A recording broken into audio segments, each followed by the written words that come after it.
You know that feeling, that really specific feeling when you first wake up? I think I do. Go on. It's not the grogginess, not the need for coffee.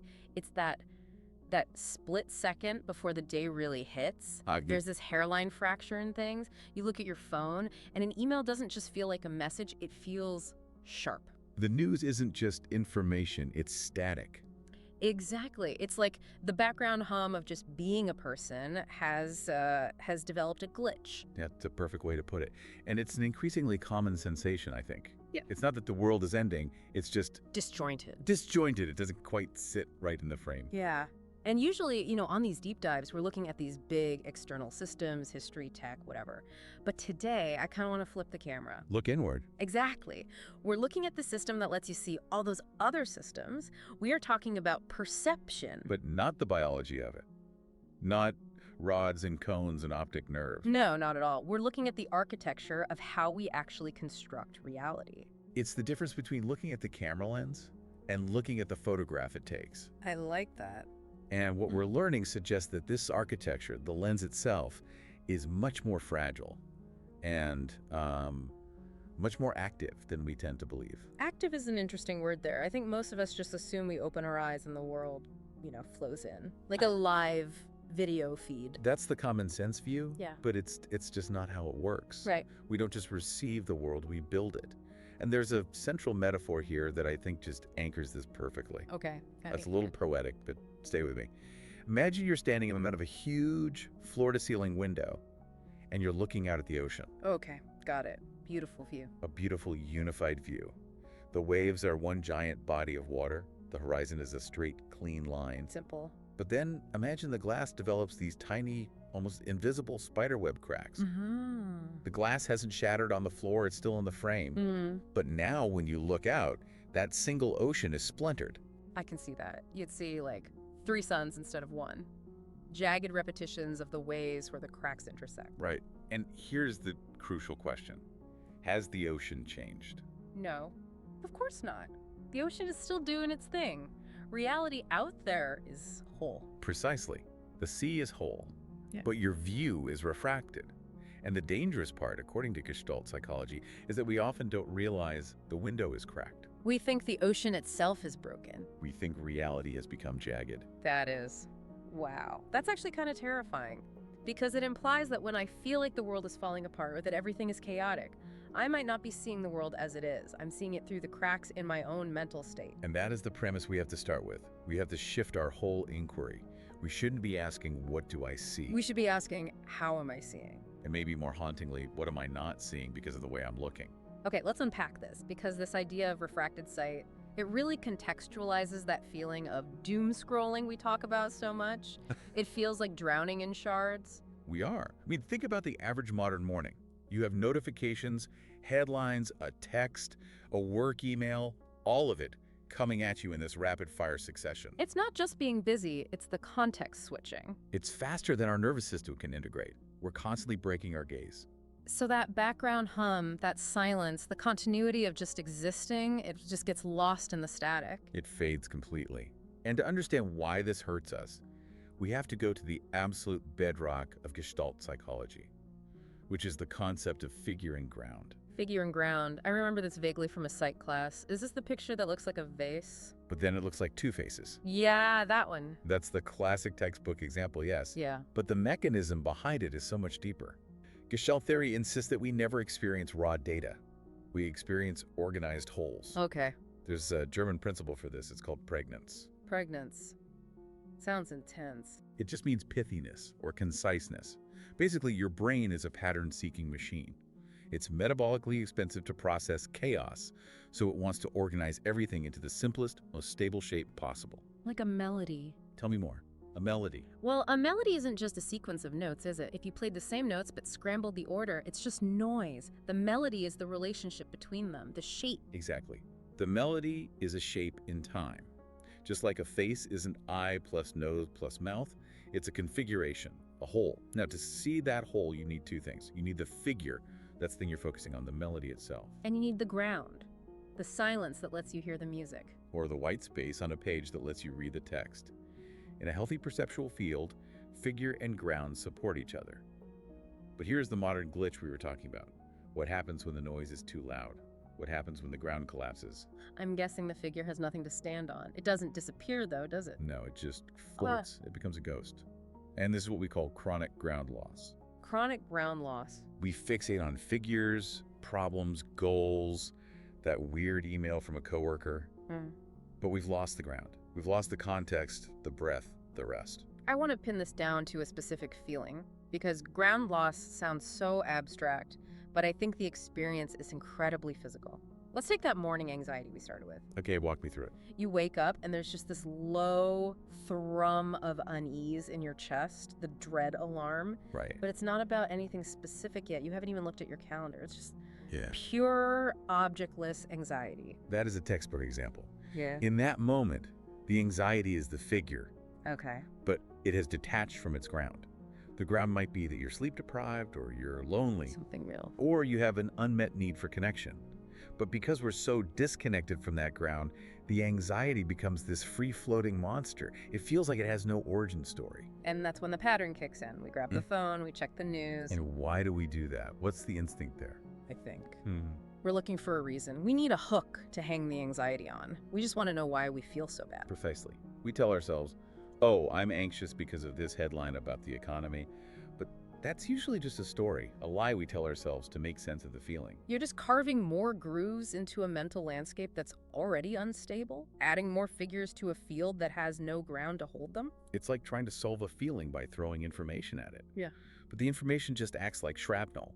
It makes the cracks in the window even worse. And that shrapnel, I'm guessing, leads to the next piece of this. It does. It leads to the next major component of this fractured architecture, the open loop. The open loop. It sounds like a tech term, but neurology. We're talking about the innate human drive for completion. The mind just abhors unresolved tension. For instance, if I play a musical scale do, re, mi, fa, sol, la, ti, and I stop. I hate you a little bit for that. I can physically feel the need for the do. That feeling. Yeah. That tension.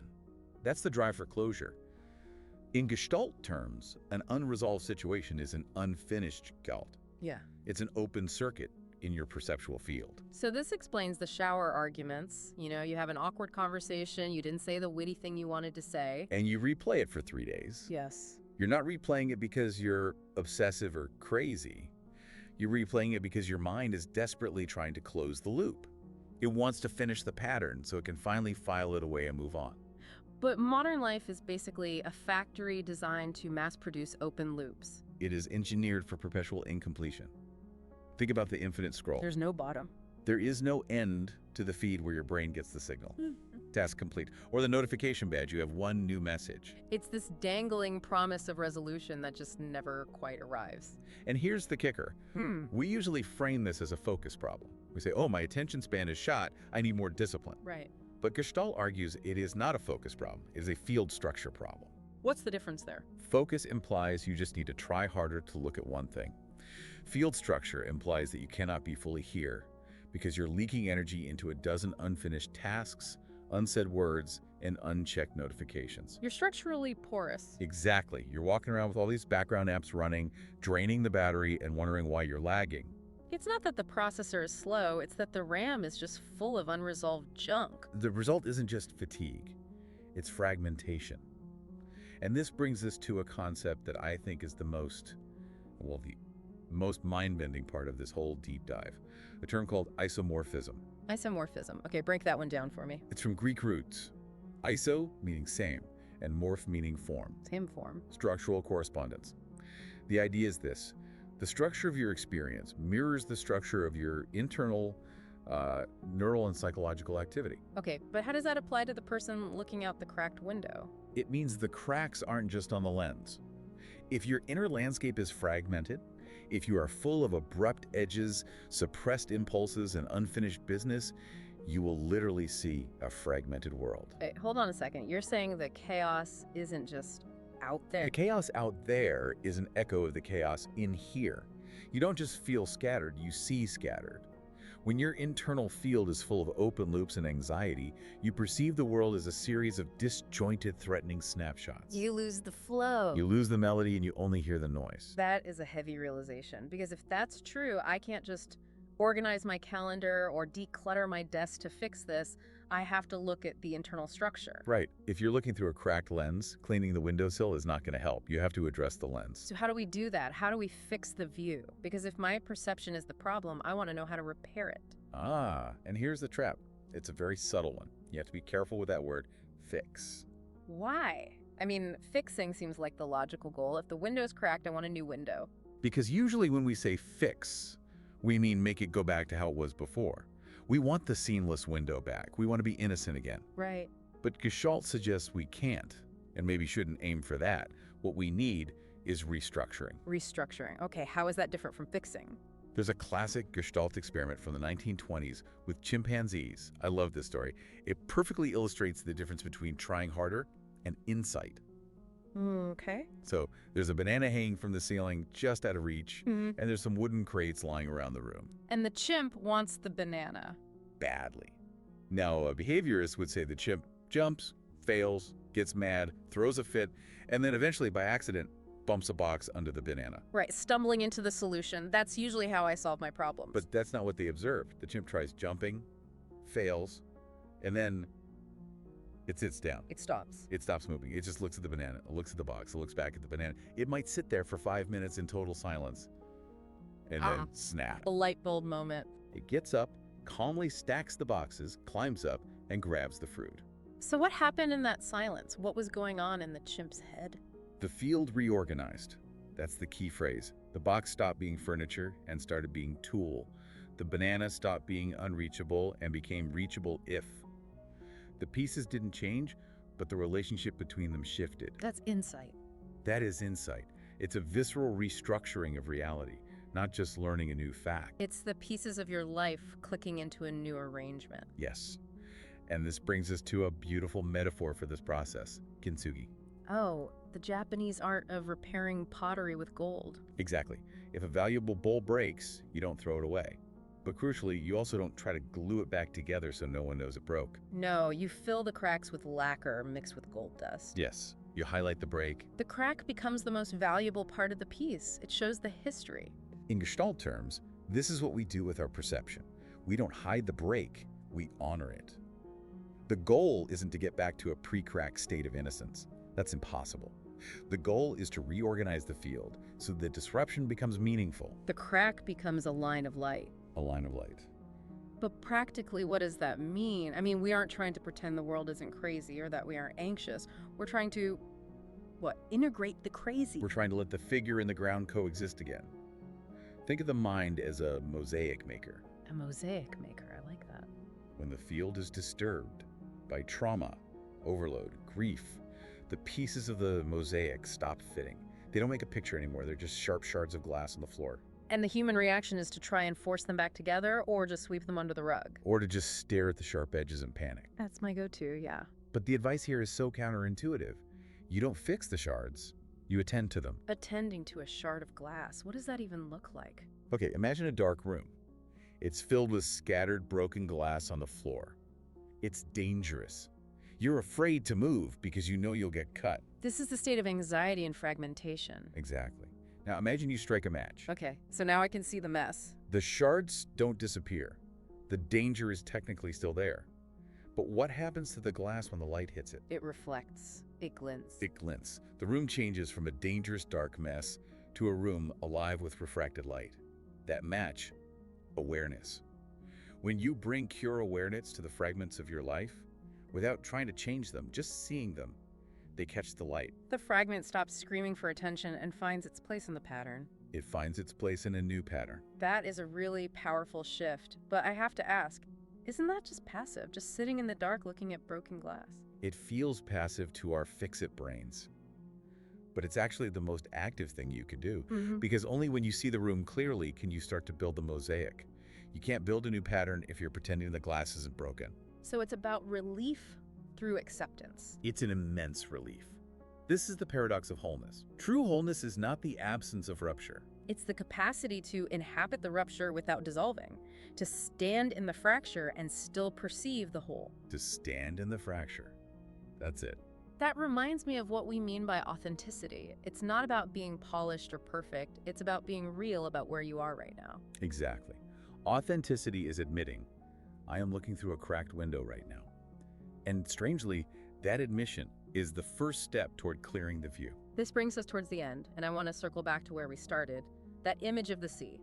We've talked about the cracks, the gold, the dark room, but the sea is still out there. It is, and this is the challenge. We have to remember the sea outside the window was never broken.